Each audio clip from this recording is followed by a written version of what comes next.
जाको ना ऊर छोर ऊर्छा कहायो है, मधुकर की रानी ने राम खुर जायो है।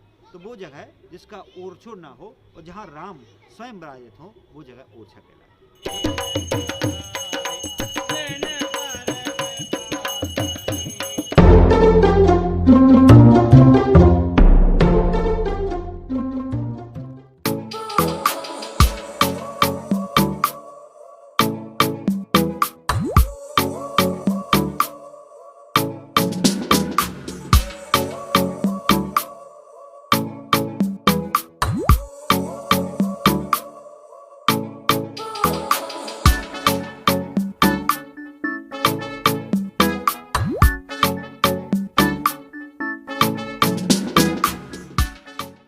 नमस्कार दोस्तों, आप सबका स्वागत है हमारे चैनल ट्रैवल्स पर। और अभी मैं जहाँ से आपसे बात कर रहा हूँ, जिस जगह से मैं अभी आपसे बात कर रहा हूँ, ये जगह है एमपी का एक बहुत छोटा सा टाउन ओरछा। ओरछा जो कि फेमस है अपने ओरछा फोर्ट किले के लिए। राजा राम मंदिर, इकलौता मंदिर जहाँ पर राम जी की पूजा as a king, as a raja होती है। और यहाँ का गार्ड ऑफ ऑनर बहुत फेमस है। ओरछा और भी जाना जाता है बुंदेलखंड के लिए। बुंदेलखंड का एक पार्ट है ओरछा, और बुंदेलास के लिए। बुंदेलास जिन्होंने मध्य प्रदेश के इस हिस्से पर राज किया और बहुत लंबे टाइम तक ओरछा उनकी कैपिटल रही, जिन्होंने मुगलों से बहुत लंबे टाइम तक लोहा लिया। तो उनकी कहानी हम देखेंगे आज इस व्लॉग में। देखिए हमारी जर्नी एमपी की।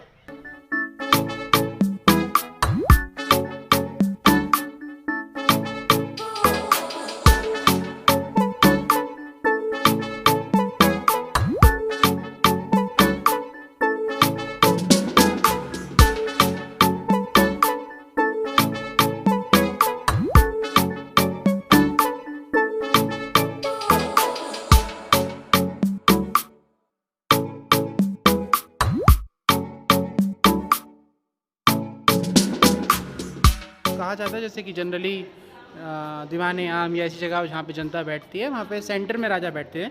लेकिन यहाँ पर जो राजा थे वो अपराधी का फेस देखकर अपना डिसीजन ना बदल जाए, इसलिए वो कोने में बैठा करते थे। तो यहाँ पर दीवाने आम या हम कहें जो न्यायशाला थी, उसमें राजा की जो सीट है वो बिल्कुल कॉर्नर में होती थी यहाँ। और यहाँ उनके मंत्री बैठा करते थे और यहाँ बाकी की जनता।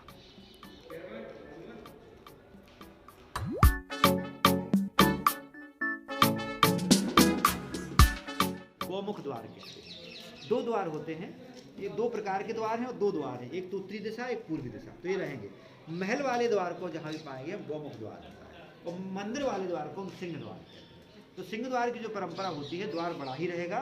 जैसे आप प्रवेश करते जाएंगे गर्भगृह तक, वो धीरे धीरे सकरा होता चला जाएगा। और जो गोमुख द्वार होता है, द्वार बड़ा रहेगा। जैसे आप प्रवेश करेंगे वो एक्सपेंड करता चला जाएगा, एकदम खुलता चला जाएगा। इसको हम गोमुख।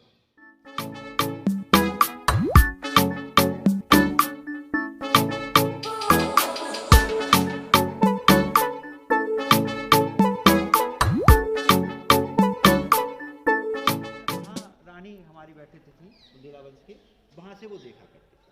देखिए कोई पर्दा प्रथा नहीं होती थी उसमें, जो कहते हैं जनरली झरोखे के पीछे उस पर वो कोई परंपरा ही नहीं थी। यहाँ पर कोई भी चित्र यहाँ पर महिलाओं को पर्दा में नहीं दिखा रहा है। एक चीज़। दूसरी चीज़, महिलाओं को 16वीं शताब्दी में पुरुषों के साथ हॉर्स पोलो खेलते दिखाया जा रहा है। तो उस समय के समाज का आकलन करिए कितना एडवांस। हमारे जो फूलबाग परिसर है, इसमें सावन भादव खड़े हुए हैं, वो बेसिक कॉन्सेप्ट सावन भादव का क्रिएट। तो वहाँ 150 फाउंटेन आज भी लगे हुए हैं।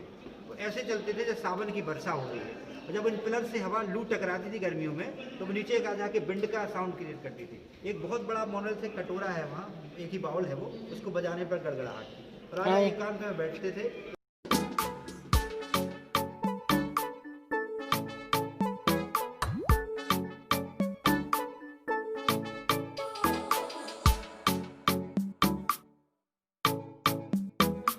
भारतीय नहीं है, ये आपके ग्रीक पॉइंट ऑफ ग्राउंड। इनकी जो वस्त्र देखते हैं आप, ड्रेसिंग जो की गई है, ये पर्शियन है। हमारे यहाँ से ड्रेसिंग नहीं होती। अभी हम हेयर स्टाइल देख रहे हैं, किसी भी चरित्र की हेयर स्टाइल, ये राजपूत हेयर स्टाइल है। प्रोफाइलिंग जो दी गई है क्योंकि वो इजिप्शियन है, इजिप्ट के सारे चित्र साइड से। नीचे जो सफ़ेद और काला दिख रहा है वो ब्राउन पैटर्न होगा।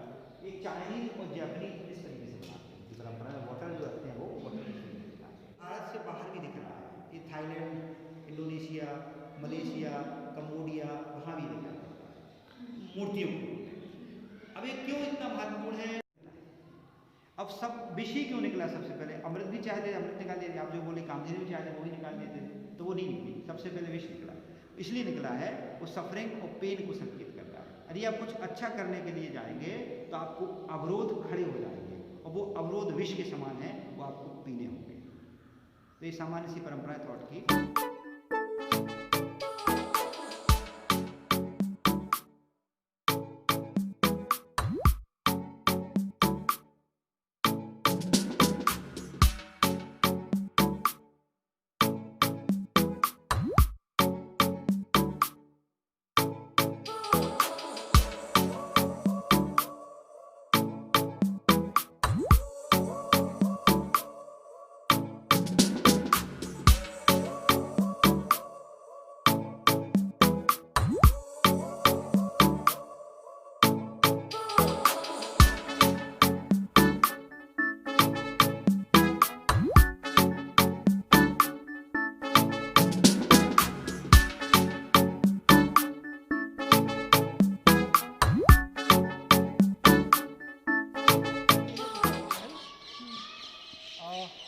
जैसा कहा जाता है यहाँ के राजा ने जहांगीर के सम्मान में महल का निर्माण कराया। ये सामान्य कहानी चली गई। ना तो ये जहांगीर के लिए बना है, ना ही सम्मान के लिए बना है, ना ही जहांगीर ने इसको बनवाया है। यहाँ के चौथे शासक ने निर्माण कराया। अब इतिहासकार क्यों लिख देते हैं ऐसा? तो जहांगीरी नामा जो पुस्तक है जहांगीर की, उस पुस्तक में यहाँ के चौथे शासक का मित्रता का उल्लेख किया है, महाराजा वीर सिंह जी देव। जहांगीर को हम इतिहास में सलीम के नाम से जानते हैं। जहांगीर इसको बाद में शीर्षक मिला जब इस सिंहासन में बैठा, उसके पहले जहांगीर नहीं कहा जाता था। तो पहला बड़ा सामान्य सा कहा उसने कि श्वेत रंग सबसे भले, भले श्वेत ना केश, और रिपु डरे ना रमणी रमे, सुनियो शाही नरेश।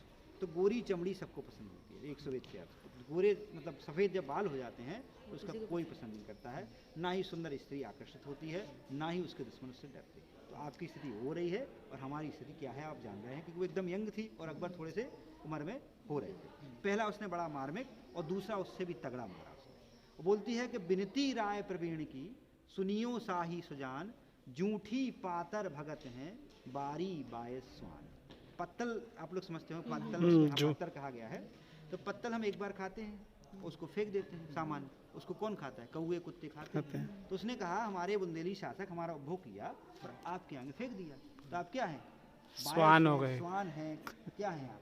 तो अकबर एकदम आश्चर्यचकित हो जाता है, सासम्मान वापस भेजा जाता है। और राजा को जब ये पूरा कहानी वृत्तांत बताया जाता है तो बड़े प्रसन्न होते हैं और एक पूरा महल उसको उपहार के रूप में। And this is beautiful review of Orchha. सामने वो चतुर्भुज temple,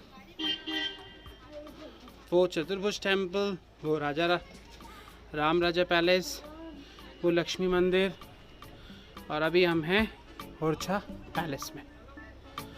the view is superb.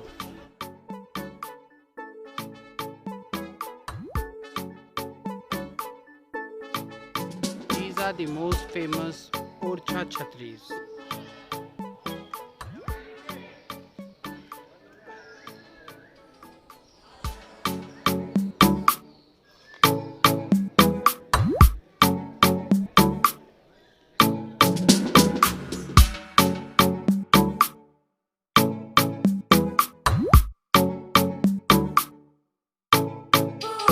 Orchha fort में 2 लाइट एंड साउंड शो होते हैं, हिंदी एंड इंग्लिश, जिसकी टिकट 200 रुपये है।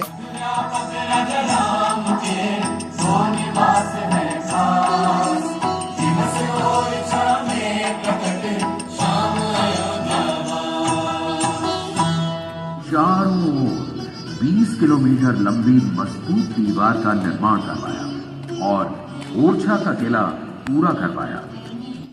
ओरछा फोर्ट के बाद अब देखते हैं राम राजा मंदिर, जो कि ओरछा फोर्ट के ठीक सामने है।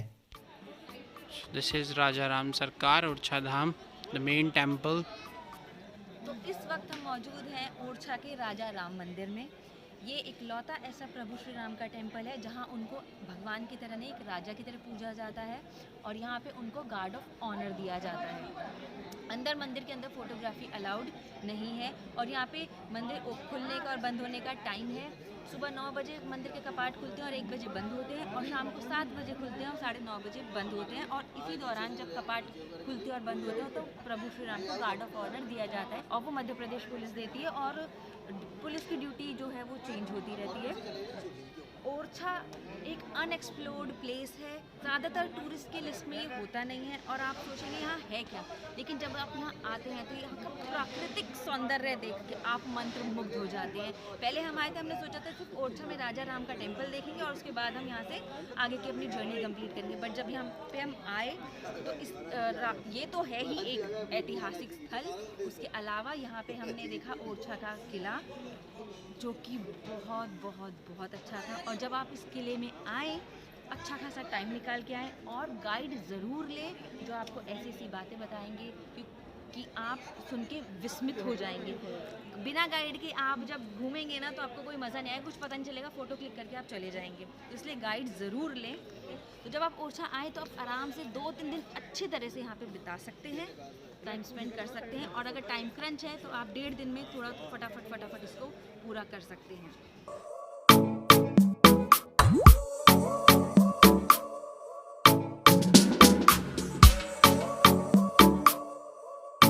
का बैठका पे नहीं होतो तो कारट चावल धरी और समाधि चली गई।